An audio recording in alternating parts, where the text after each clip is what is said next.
P not vapour pressure of pure liquid था, उसमें आपने नॉन वॉलेटाइल सॉल्यूट डाला था, सॉल्यूट किस नाम का डाला था, बी। उसमें जैसे number of moles of B हो गए कुछ, तो हाँ मोल फ्रैक्शन ऑफ बी भी हो जाएगा कुछ ना कुछ।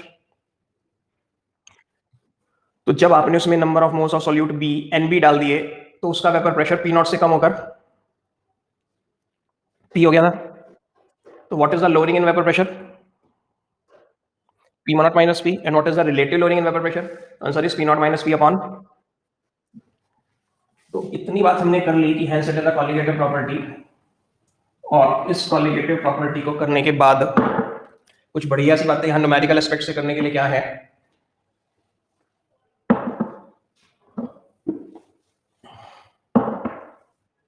बोलिए मैडम।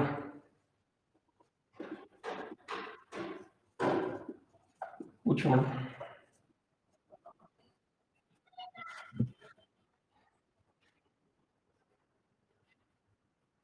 हाँ वो तो एक ही बात है मैडम, उतना बड़ा इशू नहीं हो। हेनरी को रॉड का स्पेशल मानो या रॉड को हेनरी का स्पेशल मानो, जो भी कोई पहले आया होगा उसके रेफरेंस में दूसरे को बता दिया होगा कि वो उसका स्पेशल केस हो गया। तो अगर सॉल्यूशन बहुत डाइल्यूट है तो हम ये कह सकते हैं क्या पी के मोल्स ए से बहुत बहुत कम होंगे। तो देखना हम ये बात कर सकते हैं क्या, एन ए बहुत बड़ा है किससे, तो हम यहाँ एन बी को नेग्लेक्ट कर सकते हैं क्या। तो अब यहाँ पे ये पॉइंट बार बार आप मेरे से पूछोगे जिस दिन तक भी लेसन चलता रहेगा। हमारे सीबीएसई में, हमारे बोर्ड में न्यूमेरिकल करते वक्त यूजुअली ये पता नहीं चल रहा होता कि सॉल्यूशन वेरी डाइल्यूट है भी या नहीं है, तो चल नहीं रहा होता यूजुअली पता। फिर भी हमारे बोर्ड वाले ने क्या किया हुआ कि सारे न्यूमेरिकल्स में यहाँ प्लस एन बी नेग्लेक्ट करके सॉल्व कर देता। हालांकि नेग्लेक्ट करें और नेग्लेक्ट ना करें तो बहुत सारे क्वेश्चंस में, बहुत सारे क्वेश्चंस के आंसर में बहुत बड़ा डिफरेंस आता है। तब भी बोर्ड में भी जब वो चेकिंग हो रही है तो भी वो क्या कर रहा है, नेग्लेक्ट करके ही कंसीडर कर रहा है। किसी ने बिना नेग्लेक्ट करे किया तो उसको भी कंसीडर कर लेता है, लेकिन छूट है आपको, आप हमेशा नेग्लेक्ट करके कर सकते हैं, जिससे कि कैलकुलेशन आसान बन जाती है। क्योंकि इनफैक्ट ये एनबी क्या है, W B upon M B, और एन ए क्या, डब्ल्यू ए अपॉन। इस एक्सप्रेशन में कितनी टर्म्स हो गई ध्यान दो, टोटल मैक्सिमम 1 2 3, नहीं ये इधर आ चुका, 1 2 3 4 5 6, यस और नो। 6 में से कोई सी 5 टर्म्स वो दिया करेगा और 6 टर्म आपसे पूछ लिया करेगा, न्यूमेरिकल्स होंगे। 6 में से एक किस्सा क्या हो सकता है, रिलेटेड लोअरिंग है। मान लीजिए आपको हमें तो सब समझ नहीं आया आप क्या बोलने लग रहे हो, तो मैं आपसे बोलूं मेरे सामने ग्लास में पानी रखा हुआ था, उसका वेपर प्रेशर 400 mm था, तो क्या ये वैल्यू हो गई 400 mm। उसमें मैंने 2 ग्राम एक अननोन सॉल्यूट डाल दिया, 2 ग्राम, तो 2 ग्राम हो गया। अननोन सॉल्यूट है तो एमबी नहीं पता।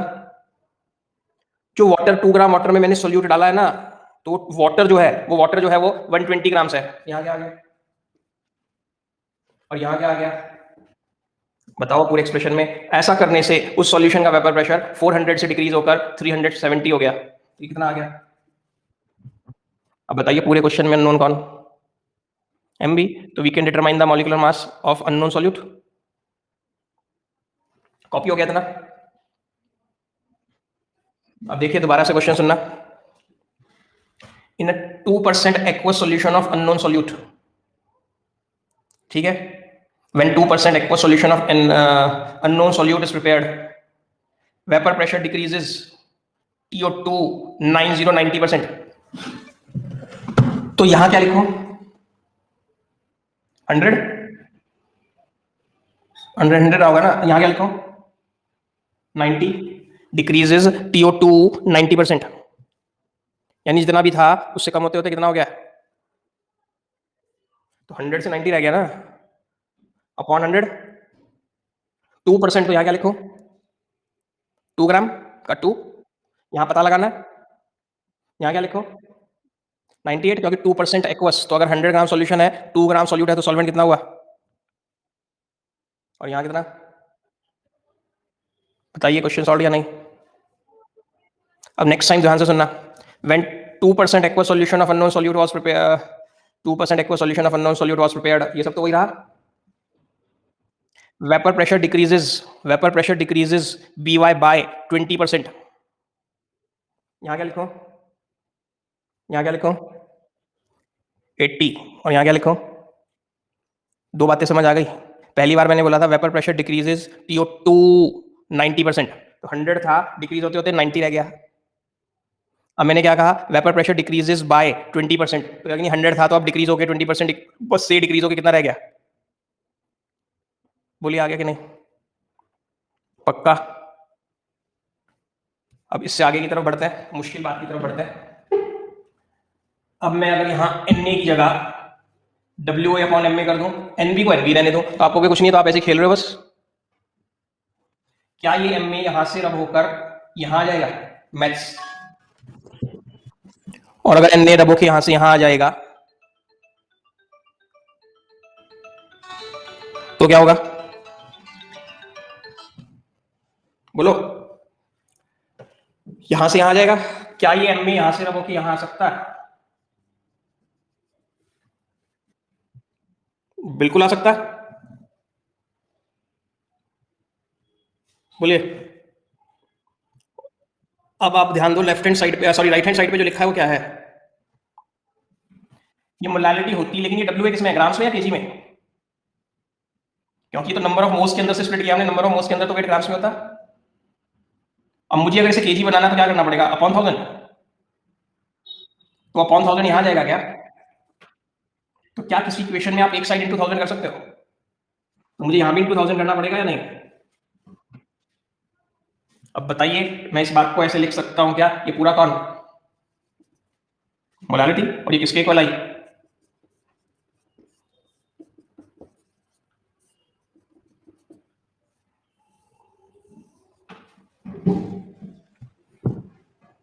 तो this can be said as the relationship between molality and relative lowering in vapour pressure. तो आपके जेईई मेंस के लेवल की बात हो जाती है, नीट के लेवल की बात हो जाती है। इसके ऊपर डायरेक्ट ऑब्जेक्टिव क्वेश्चन बना दे वो। अभी जो मैं आपको ओरली क्वेश्चन बोल रहा था वैसे ही कुछ है क्या? अच्छा, आप तो सर 2% ही कर रहे थे, वहीं से शुरू के कर रहे थे शायद।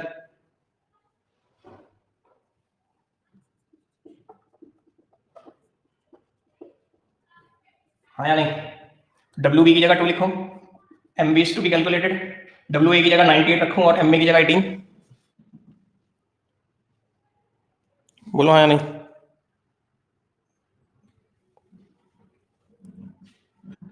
अब यहाँ बताइए P0 की जगह क्या लिखना है और P की जगह क्या लिखना है?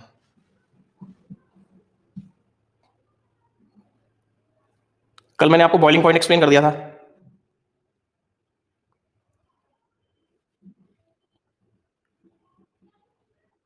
बॉइलिंग पॉइंट कह रहा हूँ मैं, sir boiling point vapour pressure of pure water को थोड़ी कहते थे। Boiling point is the temperature at which vapour pressure of liquid becomes equal to. तो बताओ सर P की जगह क्या लिखना है, P0 की जगह क्या लिखना है? ट्राई करो, गलत होता है तो जल्दी से।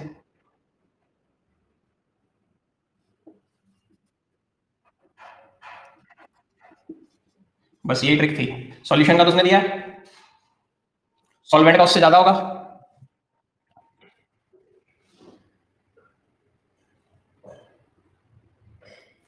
किसमें ऐड होगा सर?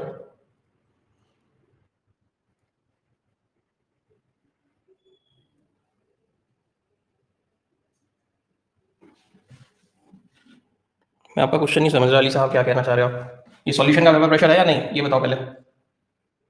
यहाँ मुझे किसका रखना है? यहाँ मुझे किसका वेपर प्रेशर रखना है? प्योर लिक्विड का। और प्योर लिक्विड किस पे है? अपने बॉइलिंग पॉइंट पे। लिक्विड कौन है? Pure water. तो प्योर वाटर का बॉइलिंग पॉइंट कितना होता है? तो 100 डिग्री सेल्सियस पर प्योर वाटर का वेपर प्रेशर किसके इक्वल हो गया होगा? यानी 1 एटमॉस्फेयर के इक्वल हो गया होगा। और 1 एटमॉस्फेयर मतलब ये इसमें लास्ट छुपा हुआ है, उसने बोला नॉर्मल बॉइलिंग पॉइंट हमारे तो 100 डिग्री सेल्सियस होता है। 100 डिग्री सेल्सियस पर क्या होगा? लिक्विड का वेपर प्रेशर वही होगा जो एटमॉस्फेरिक प्रेशर का होगा। और नॉर्मल बॉइलिंग पॉइंट पर एटमॉस्फेरिक प्रेशर 1 एटमॉस्फेयर होता है, तो 1 एटमॉस्फेयर होता है यानी 30 से ज्यादा है। सॉल्व करके MB आ जाएगा। जब MB आ जाएगा स्टूडेंट क्या होगा, लीटर या मिलीलीटर?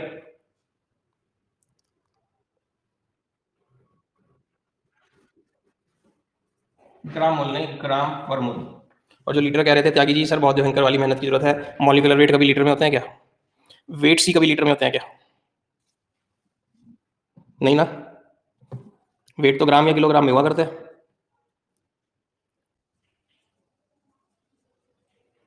सेकेंड कॉलिगेटिव प्रॉपर्टी पे आते हैं, elevation in boiling point. Elevation का मतलब क्या था? इंक्रीज होना। टेम्परेचर ले रहा है, तो ये प्लॉट मैंने आपको पढ़ाया था क्या अभी 2 दिन पहले, जब वेपर प्रेशर ऑफ लिक्विड पढ़ाया था 11th क्लास वाला, कि जैसे जैसे टेम्परेचर बढ़ाते हैं,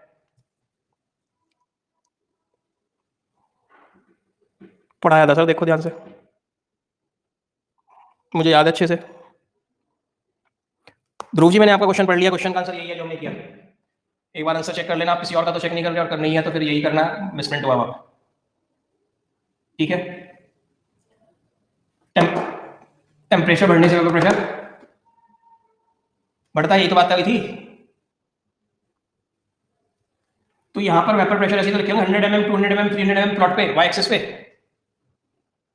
तो कोई एक प्रेशर, जितने भी प्रेशर इस एक्सिस पे हैं उनमें से कोई एक प्रेशर उस शहर का, उस लैब का एटमॉस्फेरिक प्रेशर के बराबर हो सकता है नहीं, जहां काम कर रहे हो।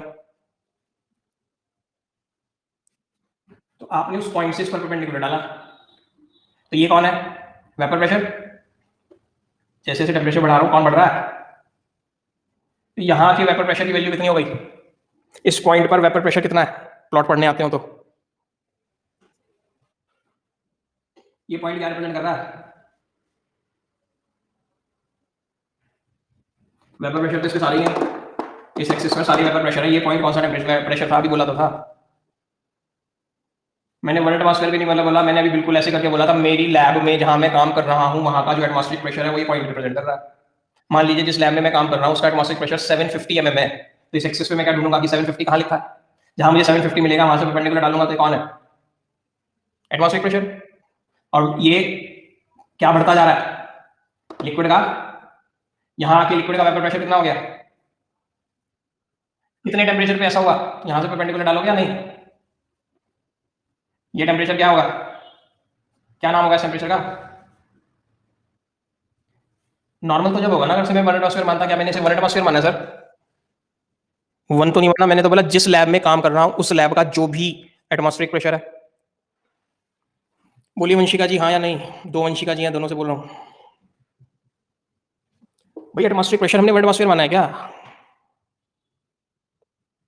तो ये जो भी हो, चाहे ये टेम्परेचर क्या रिप्रेजेंट करेगा कि इस टेम्परेचर पर लिक्विड का वेपर प्रेशर बढ़ते बढ़ते उस लैब के, तो इसलिए इस टेम्परेचर का क्या नाम? Of pure liquid, of pure solvent. अगर ये प्लॉट सॉल्वेंट का है, हाँ या नहीं? अब इस सॉल्वेंट में मैंने बाहर से लाके 1 चम्मच चीनी डाल दी, 1 स्पून ऑफ शुगर, तो स्पून ऑफ शुगर डालते ही सरफेस पे कुछ मॉलिक्यूल शुगर के आ जाते थे क्या? डिजोल्व होते ही। अब इस लिक्विड का वेपर प्रेशर जितना था उससे कम हो जाएगा या ज्यादा हो जाएगा? जब मैंने उस सॉल्वेंट में शुगर डिजोल्व कर दी तो उसका वेपर प्रेशर बढ़ जाएगा घट जाएगा? कम हो जाएगा। ये पानी था प्योर, इसमें जब मैंने शुगर डिजोल्व कर दी तो ये मॉलिक्यूल शुगर के हो गए थे, तो सरफेस पे वाटर के मॉलिक्यूल्स का नंबर कम हो गया था, तो उसका वेपर प्रेशर भी, और वेपर प्रेशर कम हो गया तो प्लॉट इसके ऊपर जाएगा या इसके नीचे जाएगा? अब पेपर में ही प्लॉट बनाने के लिए भी आता है, और जब कभी ये पेपर प्लॉट बनाने के लिए आता है तो ऊपर वाले पे सॉल्वेंट लिखना है, नीचे वाले पे क्या लिखना है? और जो लोग रट्टा मारे हुए होते हैं उनका ऊपर सॉल्यूशन हो जाता है और नीचे सॉल्वेंट हो जाता है। तो अगर आपने कंसेप्ट रटा तो कभी समझा तो कभी गलती नहीं होगी ना। इस सॉल्वेंट में सॉल्यूट डालेंगे तो उसका वेपर प्रेशर हर हाल में कम ही होगा। सॉल्वेंट में सॉल्यूट डालेंगे तो उसका वेपर प्रेशर हर हाल में कम ही होगा ना, और उसका बॉइलिंग पॉइंट घट जाएगा बढ़ जाएगा भी? क्योंकि आपने अभी बोला था, मैंने अभी बोला था, जितना वेपर प्रेशर कम होता है बॉइलिंग पॉइंट उतना। तो देखिए ज्यादा कैसे हो गया, उस कमरे का एटमॉस्फेरिक प्रेशर भी बदल जाएगा क्या? तो एटमॉस्फेरिक प्रेशर अगर ये वाली लाइन थी वो तब भी यही रहेगी ना। एटमॉस्फेरिक प्रेशर तो यही रहा, हम यहाँ आके रुके, तो इस जगह आके क्या हो गया? सॉल्यूशन का वेपर प्रेशर बढ़ते बढ़ते बढ़ते बढ़ते किसके इक्वल हो गया? और यहां से अगर आप परपेंडिकुलर डालते हैं तो ये क्या होगा? किसकी वैल्यू ज्यादा लिख रही है प्लॉट के हिसाब से, टी नॉट बी या टीबी, कौन बड़ा है? तो जब ये प्लॉट बना के आना होता है, आपने सबसे पहला काम वेपर प्रेशर वाई एक्सिस पे लिखना होता है, एक्स एक्सिस पे टेम्परेचर लिखना होता है। फिर आपने प्लॉट में ऊपर सॉल्वेंट नीचे सॉल्यूशन दिखाना होता है। फिर यहां से परपेंडिकुलर डालते हैं, परपेंडिकुलर पे,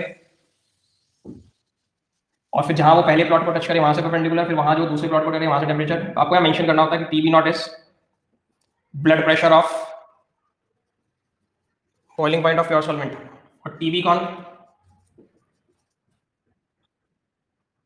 और टीबी माइनस टीबी नॉट कौन? बिल्कुल सही बोले पराशर साहब, एलिवेशन इन बॉइलिंग पॉइंट। तो हमने ग्राफिकली शो कर दिया कि अगर हम नॉन वॉलेटाइल सॉल्यूट सॉल्वेंट में डाल रहे हैं तो उसका बॉइलिंग पॉइंट बढ़ जाएगा। अब हमें ये नहीं अभी हमने प्रूव किया कि elevation in boiling point is a colligative property, ये भी नहीं किया अभी, तो सिर्फ ग्राफिकली दिखाया कि सॉल्यूट डालने से जो सॉल्यूशन बनता है उसका बॉइलिंग पॉइंट सॉल्वेंट के मुकाबले ज़्यादा होता है। डन। इस सॉल्यूशन सॉल्वेंट में मैंने भी 1 चम्मच चीनी डाली थी तो ये हुआ था, 1 चम्मच चीनी और डाल दूं तो क्या ये हो जाएगा? क्यों? जब और चीनी डालूंगा तो वेपर प्रेशर, और वेपर प्रेशर और कम हो जाएगा तो एटमॉस्फेरिक प्रेशर की वैल्यू बढ़ जाएगी घट जाएगी? एटमॉस्फेरिक प्रेशर तो सेम ही रहेगा, और मैं यहां से परपेंडिकुलर डालूंगा तो ये कौन होगा? तो जब पहले एलिवेशन बॉइलिंग पॉइंट क्या था, टीबी माइनस टीबी नॉट, ये वाला डिफरेंस। अब क्या है, नीचे नहीं दिख रहा होगा, मैं यहां लिख रहा हूं, ये भी कौन है, कौन से वाले सॉल्यूशन का, सेकंड वाले का। अब सॉल्यूशन फर्स्ट में और सेकंड में क्या फर्क है? सॉल्यूशन सेकंड में सॉल्यूट की क्वांटिटी ज्यादा है, यानी उसका कंसंट्रेशन ज्यादा है। अब सोचो मैं इसमें और चीनी डाल दूं तो प्लॉट और नीचे आ जाएगा और डेल्टा टीबी और टीबी और बढ़ जाएगा, यानी मैं जितने मोल्स ऑफ सॉल्यूट डालता जा रहा हूं डेल्टा टीबी उतना बड़ा होता जा रहा है क्या?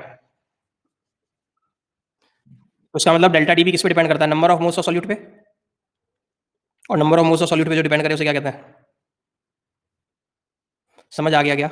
हमने जब सॉल्वेंट में 1 चम्मच चीनी डाली हम रेड प्लॉट पे आ गए, तो उस रेड प्लॉट पे आने से वेपर प्रेशर, क्योंकि मेरे सिर पे इस वक्त मैं खड़ा हूं तो बैठा हूं तो मेरे सिर पे जो प्रेशर एक्ट कर रहा है वो तो एटमॉस्फेरिक प्रेशर है,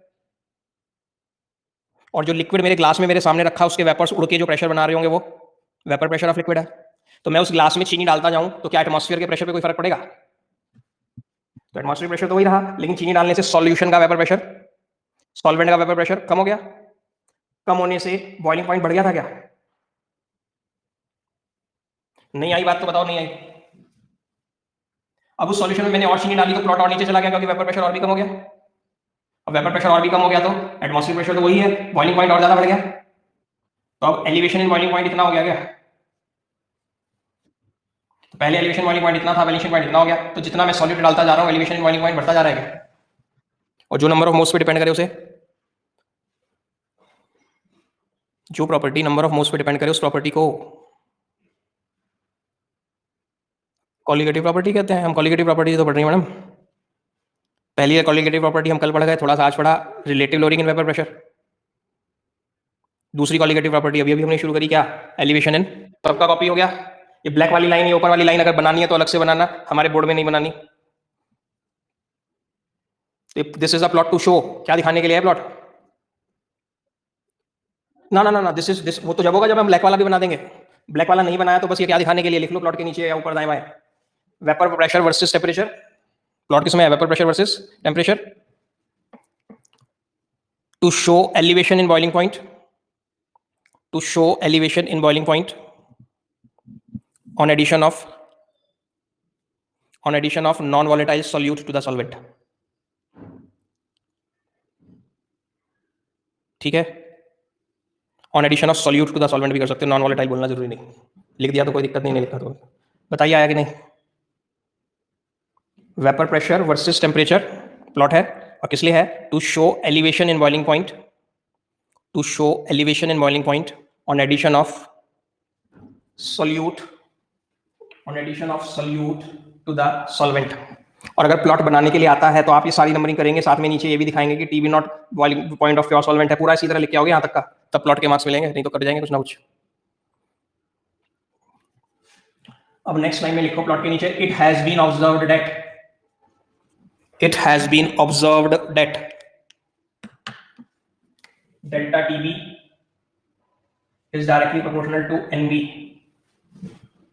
नहीं, आप सीधा मारो ऐसे अभी तो, delta TB is directly proportional to small m। Small m किसको कहते हैं, मोलैलिटी। तो अभी जरा देखो, जब हमने 1 चम्मच चीनी से 2 चम्मच चीनी डाली थी तो क्या कंसंट्रेशन बढ़ गई थी, क्या मिठास बढ़ गई थी, तो क्या उसकी मोलैलिटी मोल फ्रैक्शन सब इंक्रीज हो गए होंगे शुगर के या शुगर सॉल्यूशन के। तो हमने कौन सी कंसंट्रेशन टर्म पकड़ी इस बार, क्यों पकड़ी, तो वो तो जिन्होंने चैप्टर डिजाइन किया बनाया वो जाने। भाई पिछली बार रिलेटिव लोडिंग वेपर प्रेशर में कौन सी प्रॉपर्टी पकड़ी, कौन सी कंसंट्रेशन टर्म पकड़ी? Mole fraction. इस बार कौन सी पकड़ रहा है? क्यों पकड़ रहा है अभी समझ आ जाएगा। इसको इक्वल में बदलना है तो कोई कांस्टेंट लगाना पड़ेगा। अब देखो ध्यान से, ये अगर कॉपी की लाइन है आपकी तो कैपिटल के बनाना है और उसके नीचे स्मॉल बी, क्योंकि आप कुछ भी करते हो, बहादुर लोग जाके आके जो फिलहाल लेक्चर नहीं सुन रहे, क्लास छोड़ के भाग गए, चाय पीने चले गए, उनका ये भी हो जाता जाते जाते मार्क्स जाते जाते बेचारा के तो थक के छोटा होता चला जा रहा है और बी बॉन्ड बिटा पी के बड़ा बड़ा होता जा रहा है। बी को लाइन के थोड़ा नीचे लिखते हैं, क्या कहते हैं इस तरह से लिखे जाने वाली चीज को? सबस्क्रिप्ट। तो सिर्फ आपके लिखने के तरीके से एग्जामिनर जो कॉपी आपकी चेक करता है ना, वो समझ जाता है स्टूडेंट किस लेवल का है, बोर्ड की कॉपीज में एटलीस्ट। तो इसलिए चीजें बड़े ध्यान से, जो इस तरह से केबी को लिख रहा होगा वो समझ जाएगा, कोई ढीला बच्चा तो वो कॉपी को चेक करने का नजरिया बदल देगा, ध्यान से गलती ढूंढेगा, ज्यादा गलती मिलेगी।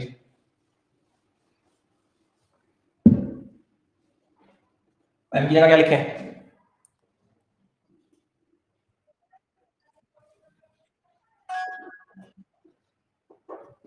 बोलो हाँ या नहीं। डब्ल्यू ए किस में होगा इस फॉर्मूले में? केजी में, और किसी वजह से वो ग्राम है तो यहाँ, और एनबी को भी स्प्लिट कर दो तो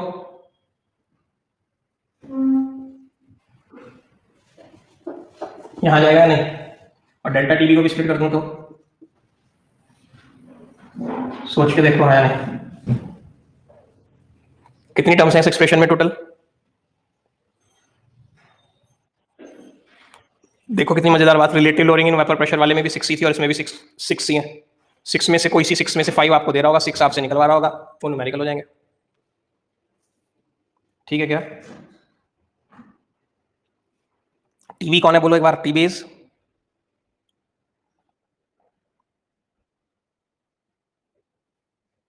तो जिन्हें नहीं पता, जो वेपर प्रेशर वगैरह कुछ कुछ बोल रहे हैं वो लिख लो, बीपी ऑफ सॉल्यूशन अभी लिखा हुआ भी है नीचे।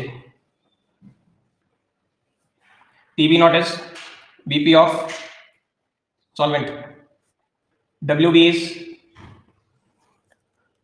Is weight of solute in grams,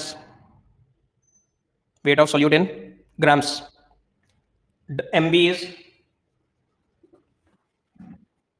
molecular mass of solute, और ये फॉर्मूला अगर लगा रहे हो 1000 के साथ तो WA is weight of solvent in grams, क्योंकि 1000 लगा रहे हो, WA is weight of solvent in grams। हो गया?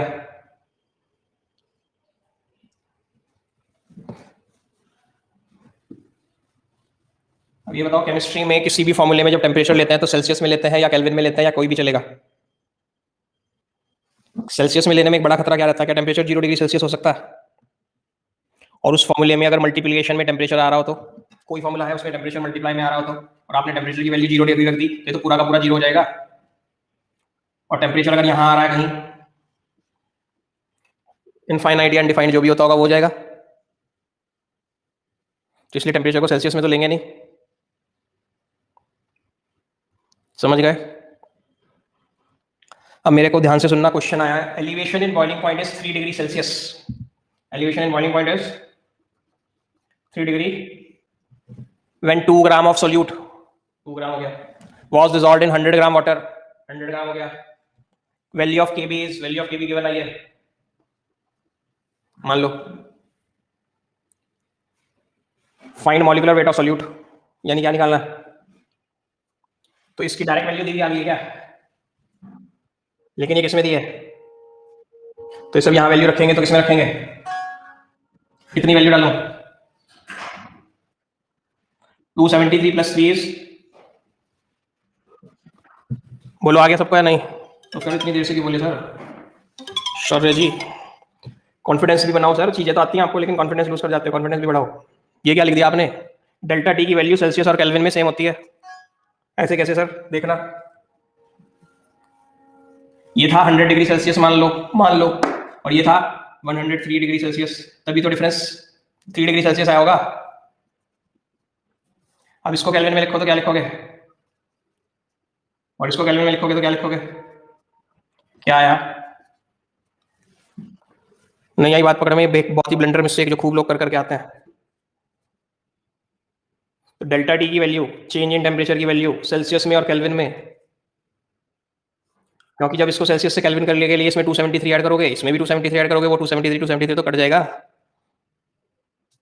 11th के नोट्स में लिखा हुआ है बॉक्स बना के ये वाली बात, delta T is equal to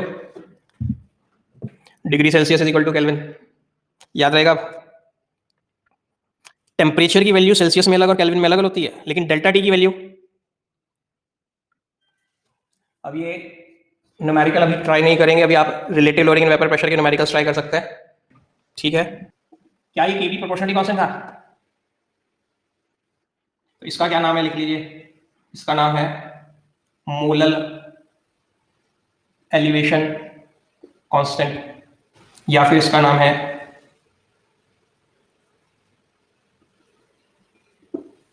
दूसरा नाम क्या,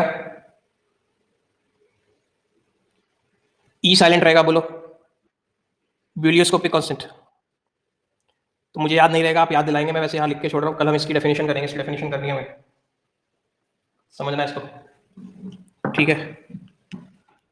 जितना काम दिया उतना कर लीजिए।